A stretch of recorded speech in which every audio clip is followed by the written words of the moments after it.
Hello everyone, this is फामाउल and आज के इस वीडियो में हम कवर करेंगे बी फार्म सेकेंड सेमेस्टर का पैथोफिजियोलॉजी का फर्स्ट यूनिट का first part which is cell injury and adaptation. तो इस यूनिट से जो हम सिलेबस कवर करने वाले हैं इस वीडियो में वो है define homeostasis with the help of an example, what is adaptation, explain the role of feedback system, write the difference between positive and negative feedback system, explain cell injury and write causes of cell injury। तो जो ये last वाला question है हम इसे second video में cover करेंगे वरना वीडियो बहुत लंबी हो जाएगी। तो will begin with homeostasis. Homeostasis क्या है? अगर आपकी बॉडी नॉर्मल इक्विलिब्रियम अपने जितने भी नॉर्मल रेंजेस होते हैं, चाहे वो टेम्परेचर हो चाहे वो न्यूट्रिएंट फैक्टर हो, अगर उसे इक्विलिब्रियम पे मेंटेन कर लेती है तो उसे हम होम्योस्टेसिस कहते हैं। It is the maintenance of internal conditions of body at equilibrium despite changes in external environment. इसके एग्जाम्पल्स क्या क्या हो सकते हैं? The core temperature of human body is 37 degree centigrade and it maintains 37 degree centigrade despite the fluctuation in external environment. Blood glucose level remains normal despite carbohydrate rich diet. इसके जो दोनों examples हैं, first example set कि body का temperature 37 degree centigrade रहता है और body इसे मेंटेन करके चलती है, चाहे बाहर का टेम्परेचर कैसा भी हो बॉडी मैनेज कर लेती है। सिमिलरली बॉडी ये भी मैनेज कर लेती है अगर आपने मान लीजिए अचानक से बहुत सारा कार्बोनेटेड ड्रिंक पी लिया या फिर चिप्स खा लिया, ऐसे कोई भी कार्बोहाइड्रेट रिच डाइट खा ली तो ब्लड ग्लूकोज लेवल अचानक से नहीं बढ़ जाएगा। तो body knows how to manage it. तो ये क्यों ज़रूरी होता है? Stable internal conditions are required for efficient functioning of enzymes. Enzymes को प्रॉपरली फंक्शन करने के लिए स्टेबल इन्वायरमेंट की ज़रूरत होती है। तो वो कैसे पॉसिबल है? इट्स पॉसिबल थ्रू एक फिनोमिना जो बॉडी करने में बहुत तेज़ है विच इज़ एडेप्टेशन। एडेप्टेशन को आप ऐसे समझ सकते हैं कि एडजस्टमेंट, बॉडी अपने आप को आराम से एडजस्ट कर लेती है, स्पेशली सेल्स। तो इसमें होता क्या है? It's a process by which a system seeks to restore और maintain homeostasis. Adaptive mechanism may also be referred to as compensatory mechanism, homeostatic mechanism, control and regulatory mechanism. हम इसे कौन नामों से बुला सकते हैं? Compensatory mechanism, homeostatic mechanism, control and regulatory mechanism. Adaptive mechanism जो है वो पॉजिटिव फीडबैक सिस्टम और नेगेटिव फीडबैक सिस्टम का बहुत बड़ा रोल प्ले करती है। तो होता ये है कि अगर मान लीजिए आपके बॉडी में कोई गड़बड़ी आई, टेम्परेचर रेंज कुछ हिला डुला, कोई फैक्टर, कोई स्टिमुलस आया जिसकी वजह से आपकी बॉडी को इफेक्ट आया, तो बॉडी अपने आप को अडेप्ट कर लेती है अपने उस सिचुएशन को एंड चीज़ों को ठीक करने की कोशिश करती है with the help of feedback system. अब फीडबैक सिस्टम को आप कैसे समझेंगे? Body systems are regulated by feedback system. A feedback system involves a stimulus from one part of the body creating a response from another part that acts to alter the original stimulus. The feedback system may either be positive or negative. मान लीजिए, इसको समझने की कोशिश करते हैं। मान लीजिए आपके पास एक स्टिमुलस आया, that could be heat, that could be cold, that could be stress, anything. उसने क्या किया? आपकी बॉडी की होम्योस्टेसिस को हिला दिया। ना आपकी बॉडी का जो नॉर्मल रेंज होता है, इक्विलिब्रियम में होता है, वो तो हिल गई। तो वो क्या करेगी? वो जो जिस ऑर्गन को उसने हिलाया है, इंटरप्ट किया है, जिस ऑर्गन की बैलेंस को बिगाड़ा है, वहाँ का रिसेप्टर एक्टिव हो जाएगा, वो सिग्नल्स रिसीव करेगा कि ब्रो प्रॉब्लम है। वो जाएगा कंट्रोलिंग सेंटर हाइपोथैलेमस में, जो हमारी बॉडी का आप कह सकते हो एक तरीके से हेडक्वार्टर है। वहाँ जाके बोलेगा सर हमारी बॉडी में एक प्रॉब्लम आई है और वो प्रॉब्लम हीट, कोल्ड, स्ट्रेस, इन फैक्टर्स की वजह से हो रहा है। तो हाइपोथैलेमस क्या करेगा? एक ऐसा इफेक्ट भेजेगा जिससे ये स्टिमुलस जो है वो कम हो जाएगी। तो this is how the feedback system works. और ये जो मैंने फीडबैक सिस्टम दिया है ये एक नेगेटिव फीडबैक सिस्टम का एग्जाम्पल है। नाउ फीडबैक सिस्टम में होता क्या है? नेगेटिव फीडबैक सिस्टम होता है, पॉजिटिव फीडबैक सिस्टम होता है। अब मान लीजिए कि नेगेटिव फीडबैक सिस्टम में आप इसे कैसे समझ सकते हैं कि आपके जैसे ये ठंड लगी या गर्मी लगी तो बॉडी ये चीज़ रिसीव कर लेती है कि बाहर ठंड हो रही है, तो वो बॉडी में TRH रिलीज़ करने लगती है जिसकी वजह से बॉडी टेम्परेचर बढ़ जाता है। इसी तरीके से पॉजिटिव फीडबैक सिस्टम भी होता है। ये थोड़ा नोटोरियस होता है और ये सबसे ज़्यादा यूज़ होता है हमारी बॉडी में। This loop is use to bring things back to normal when any levels in the body falls out of normal range. अगर कुछ भी हमारी बॉडी में थोड़ा इधर उधर ऑफ ट्रैक हो गया है तो इसे ये सिस्टम ही ट्रैक पर ले आती है। और पॉजिटिव फीडबैक सिस्टम क्या होता है, मैंने जैसे कहा नोटोरियस होता है। ये ऐसा इसलिए है क्योंकि इसे पता ही नहीं चलता है कि मैं कब रुक जाऊं। अगर मैं रील्स चला रही हूँ और मुझे वो रील्स चलाना अच्छा लग रहा है तो मुझे नहीं पता चल रहा है मैं कब रुकूंगी, पता चल रहा है 1 घंटे 2 घंटे हो गए मैं रील्स चला रही हूँ। तो ये है positive feedback system. This loop occurs when the product of a reaction leads to an increase in the reaction, that is it moves the system away from the normal range। ठीक है, अब मान लीजिए दिन का आधा घंटा 1 घंटा रील देखना नॉर्मल है, बट अगर मेरे को अच्छा लग रहा है तो मेरी बॉडी क्या करेगी, मेरा ब्रेन कहेगा और दिखाओ, और रील्स देख लेते हैं, थोड़ी देर और देख लेते हैं। तो वो नॉर्मल रेंज से वो हट जाएगा। उससे क्या क्या प्रॉब्लम्स आ सकती हैं, आई स्ट्रेन हो सकता है, हेडेक आ सकती है। अब हम नेगेटिव फीडबैक सिस्टम को ही और एलैबोरेटेड वे में समझेंगे, क्योंकि क्वेश्चन ऐसे ही आएंगे, explain negative feedback system with the help of an example. तो नेगेटिव फीडबैक सिस्टम जो होता है, हमारी बॉडी की जितनी भी फिजियोलॉजिकल एडेप्टिव रिस्पॉन्सेज होती हैं जनरली इसी सिस्टम पे वर्क करती हैं। These processes act to restore homeostasis by inducing changes in the opposite direction of a force perturbing the system। perturbing का मतलब concerning होता है। Now इसमें होता ये है कि मान लीजिए आपके पास कोई स्टिमुलस आया और वो आपकी बॉडी का टेम्परेचर कम कर रहा है, आपको ठंडी लग रही है, आप शिवर कर रहे हो, तो बॉडी क्या करेगी, उसके अपोजिट में काम करना शुरू करेगी। वो बॉडी के टेम्परेचर को बढ़ाने लगेगी। अगर बॉडी का टेम्परेचर एक्सटर्नल फैक्टर्स की वजह से कम हो रहा है तो बॉडी का स्टिमुलस, बॉडी का जो फीडबैक सिस्टम है वो ऐसे काम करेगा कि बॉडी के सिस्टम को, बॉडी के टेम्परेचर को बढ़ाएगा। अब इसका जो एग्जाम्पल है, हम पहले हेमरेज वाले एग्जाम्पल से समझते हैं। हेमरेज में क्या होता है, ब्रेन को ऑक्सीजन कम मिलती है।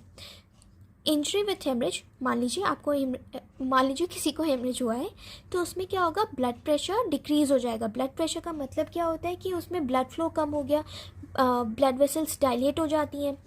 अब इसकी वजह से क्या होगा, sensors of blood vessels activate neural responses. हमारे ब्लड वेसल्स में अल्फा रिसेप्टर्स होते हैं जो कि ये सेंस कर लेती है कि हमारा ब्लड प्रेशर जो है ड्रॉप हो चुका है, ब्लड में कोई फ्लो ही नहीं है।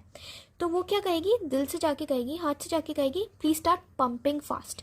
ओके, तो वो हार्ट जो होगा कार्डियक पंपिंग बहुत ज़्यादा इंक्रीज कर देगा, जिसकी वजह से ब्लड वेसल जो होंगी कंस्ट्रिक्ट कर जाएंगी। आप पाइप के मुंह को आगे से दबा दीजिए तो आपने ऑब्जर्व किया होगा कि फ्लो बहुत तेज़ हो जाता है अचानक से, राइट। तो ये क्या करेंगी, सेम करेंगी, ब्लड वेसल को आगे जाके थोड़ा सा कंस्ट्रिक्ट कर देंगी, जिसकी वजह से जो ब्लड का फ्लो है वो तेज़ हो जाएगा। इसकी वजह से क्या होगा, it will cause increase in blood pressure and brain starts receiving blood. तो इससे क्या होगा, हमारा जो ब्रेन है that will say okay guys, I am okay right now. तो ये है हमारा एक एग्जाम्पल कि इसमें हम नेगेटिव फीडबैक सिस्टम को कैसे यूज़ कर सकते हैं। हमारे पास एक और एग्जाम्पल है, ये बहुत इंपॉर्टेंट एग्जाम्पल है। हमारे टेम्परेचर जो होता है, इंटरनल टेम्परेचर, वो कौन मेजर करता है, उस किसे पता चलता है, हाइपोथैलेमस को, ठीक है। और एक्सटर्नल टेम्परेचर किसे पता चलता है, स्किन को। अब जो टेम्परेचर बाहर गिर जाता है तो वो क्या होता है, हमारे स्किन में जो होते हैं थर्मो रिसेप्टर्स होते हैं, ठीक है। वो जाके हाइपोथैलेमस को बताएंगी कि सर हमारा जो बाहर का टेम्परेचर गिर चुका है और बॉडी को बहुत ठंडी लग रही है। तो हाइपोथैलेमस क्या करेगा, TRH रिलीज करना शुरू कर देगा, थायराइड रिलीजिंग हार्मोन रिलीज करना शुरू कर देगा, जिसकी वजह से बॉडी की मेटाबॉलिक एक्टिविटी बढ़ जाएगी और उसकी वजह से हीट प्रोडक्शन भी बढ़ जाएगा। इसे हम थोड़ा और डेप्थ में समझने की कोशिश करेंगे, वरना अगर आप इतना भी लिखते हैं काफ़ी है, बट वी नीड कि आप थोड़ा और टेक्निकल हो जाए इन वर्ड्स के साथ। थर्मोरिसेप्टर of skin receive signals that it is freezing outside. बाहर ठंडी हो रही है, थर्मोरिसेप्टर को पता चल जाएगा, फिर वो सिग्नल सेरेबेलम के थ्रू हाइपोथैलेमस को भेजेगा। नाउ सेरेबेलम क्या है, सेरेबेलम बॉडी को अवेयर कराते हैं, ब्रो ठंडी लग रही है, चल अपने आप को रैप कर, शॉल और स्वेटर पहन, ठीक है। और hypothalamus starts releasing TRH, thyroid releasing hormone release करेगा, जो कि TSH भी रिलीज करना शुरू कर देगा। TSH is thyroid stimulating hormone.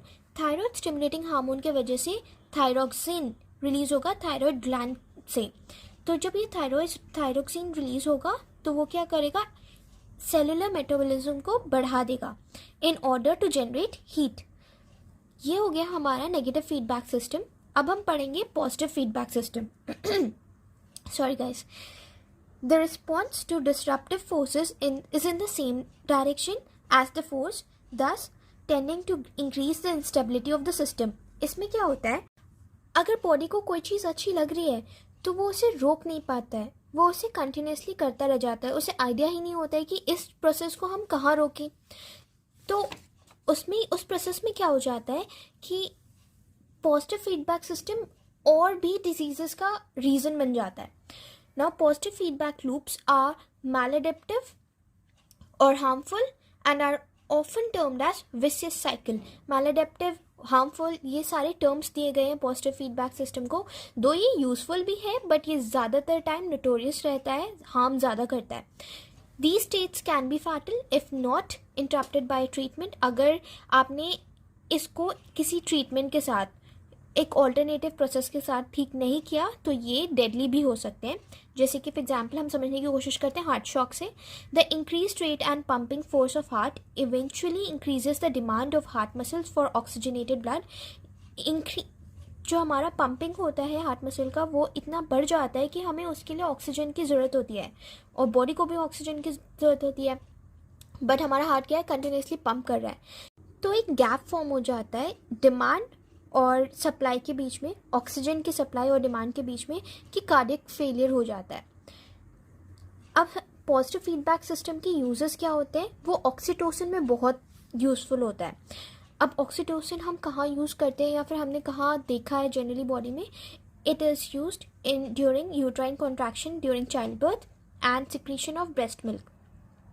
जब कॉन्ट्रैक्शन होता है तब ऑक्सीटोसिन रिलीज़ होना शुरू हो जाता है. यूट्रस जब कॉन्ट्रैक्ट कर रहा होता है तब ऑक्सीटोसिन रिलीज़ होता है और ऑक्सीटोसिन की वजह से कॉन्ट्रैक्शन और बढ़ जाता है, ठीक, जिसकी वजह से यूट्रस और कॉन्ट्रैक्ट करने लगता है और बेबी जो है वो आराम से बाहर आ जाता है. It's delivered out. जैसे ही बेबी बाहर डिलीवर हो जाता है तो ऑक्सीटोसिन का जो प्रोडक्शन होता है वो बॉडी बंद कर देती है.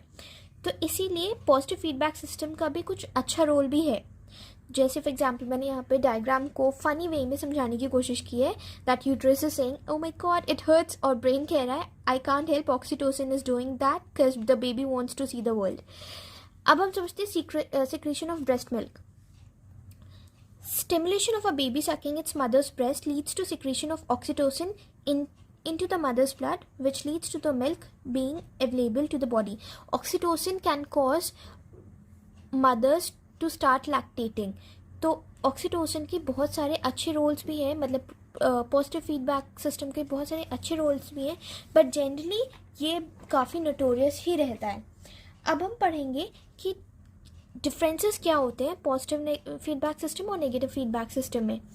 तो जो नेगेटिव फीडबैक सिस्टम होता है, feedback mechanism resulting in the inhibition और स्लोइंग डाउन ऑफ प्रोसेस. जैसे मैंने कहा कोई स्टिमुलस आया, अगर वो बॉडी के लिए अच्छा नहीं है तो उसे या तो कम्प्लीटली रोक देगा या फिर उसे उस चीज़ को थोड़ा कम कर देगा. But positive feedback system has no control. वो क्या करेगा, feedback mechanism resulting in the amplification और growth of the output signal, वो इनफैक्ट उल्टा और बढ़ा देगा, ठीक है, उस स्टिमुलस को और बढ़ा देगा. reduces the effect of stimulus decreasing productivity. ये स्टिमुलस के इफेक्ट को थोड़ा कम कर देता है और पॉजिटिव फीडबैक सिस्टम स्टिमुलस के इफेक्ट को और प्रोडक्टिविटी को बढ़ा देता है. नेगेटिव फीडबैक सिस्टम हमारी बॉडी में ज़्यादा यूज़ होता है और पॉजिटिव फीडबैक सिस्टम हमारी बॉडी में थोड़ा कम यूज़ होता है. Example, control of an optimal internal environment, while child birth के टाइम पे पॉजिटिव फीडबैक सिस्टम ज़्यादातर यूज़ होता है. तो यहाँ पे हमारा फर्स्ट पार्ट ख़त्म होता है.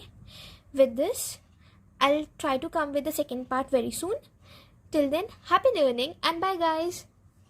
And also, I did not want to add this, but it's a request that please subscribe the channel because I'm putting a lot of effort into it and थोड़े भी सब्सक्राइबर्स मिल जाते हैं और आप जब कमेंट करते हैं तो बहुत अच्छा लगता है, इसलिए डू सब्सक्राइब.